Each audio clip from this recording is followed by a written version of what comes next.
అందరూ అందరే. నేను విశాఖపట్నం ఏవిఎన్ కాలేజీలో చదువుకునే రోజుల్లో లైబ్రరీలో ఒక మంచి పుస్తకం కనిపించింది. పుస్తకం మంచిది. దాని చివరట్ట మీద ఒక కుర్రాడు 2 వాక్యాలు రాశాడు. పుస్తకం మంచిది, అందరూ చదివి తీరాలి అని.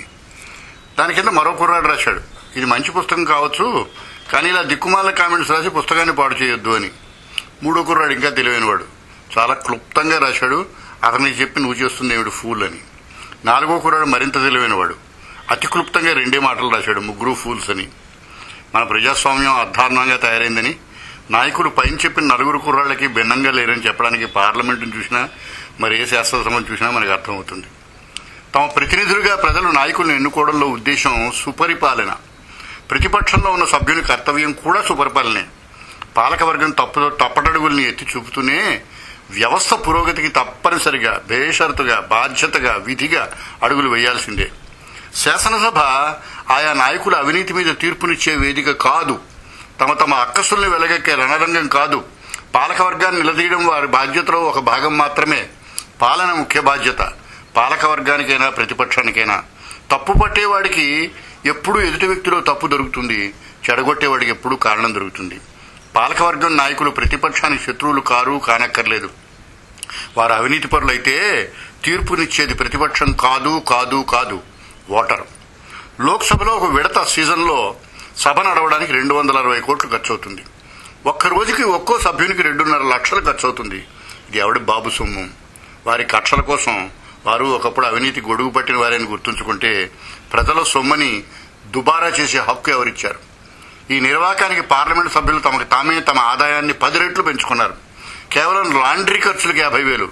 సంవత్సరంలో ఉచితంగా 34 సార్లు విమానాల్లో తిరగొచ్చు. 75,000 రూపాయలతో ఫర్నిచర్ కొనుక్కోవచ్చు. ఇంకా అనూహ్యమైన రాయితీలు అలవెన్సులు ఉన్నాయి. ఈ పార్టీల పట్ల వీళ్ల నిర్వాకం పట్ల ప్రజల అసహ్యానికి విముఖతకి గొప్ప పెద్ద అనూహ్యమైన రుజువు నిన్న కాక మొన్న అన్ని పార్టీల్ని ముఖం మీద గుద్ది 70 సీట్లు 67 సీట్లు గెలుచుకున్న ఆమ్ ఆద్మీ పార్టీ విజయం. ఏ చరిత్ర లేని పార్టీని దశాబ్దాలుగా పదవులు వెలగబడుతున్న ఆయా పార్టీలను కాదని ఓటర్ ఎన్నుకున్నాడు. మరో గొప్ప ఉదాహరణ, నాయకుల దక్షతను ఏ కాస్తో పరిణితినిచ్చే చదువు పెంచుతుందని భావించడంలో తప్పులేదు. ఈ మధ్య గొప్ప పోరులో చరిత్ర సృష్టించిన బీహార్ మంత్రివర్గం విద్యార్హతల్ని ఒక నమూనాగా చూద్దాం. ముఖ్యమంత్రి నితీష్ కుమార్ ఇంజనీరింగ్ పట్టా పుచ్చుకున్నారు.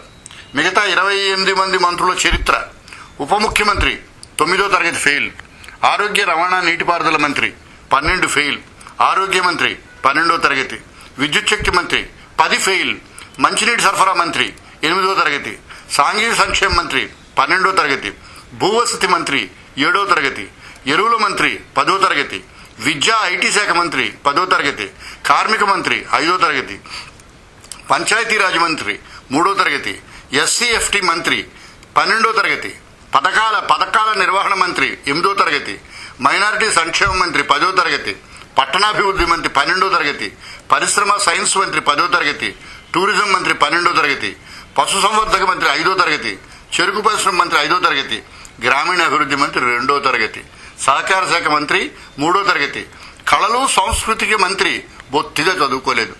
ప్రజాస్వామ్యంలో చట్టసభల వికాసానికి ఈ మంత్రివర్గాన్ని తలవానికంగా తీసుకుని గర్వపడవచ్చు. అలనాడు చట్టసభల కార్యక్రమాల్ని టీవీలో ప్రసారం చేయడం ద్వారా పారదర్శకత పెరుగుతుందని కొందరు దురభిప్రాయపడ్డారు. కానీ టీవీల ముందు తమ వీరంగాన్ని దేశం చూస్తోందన్న ఆలోచనతో నాయకులు నటులవుతున్నారు, వీరులవుతున్నారు, గొంతు చించుకుంటున్నారు, ఆహాకారాలు చేస్తున్నారు.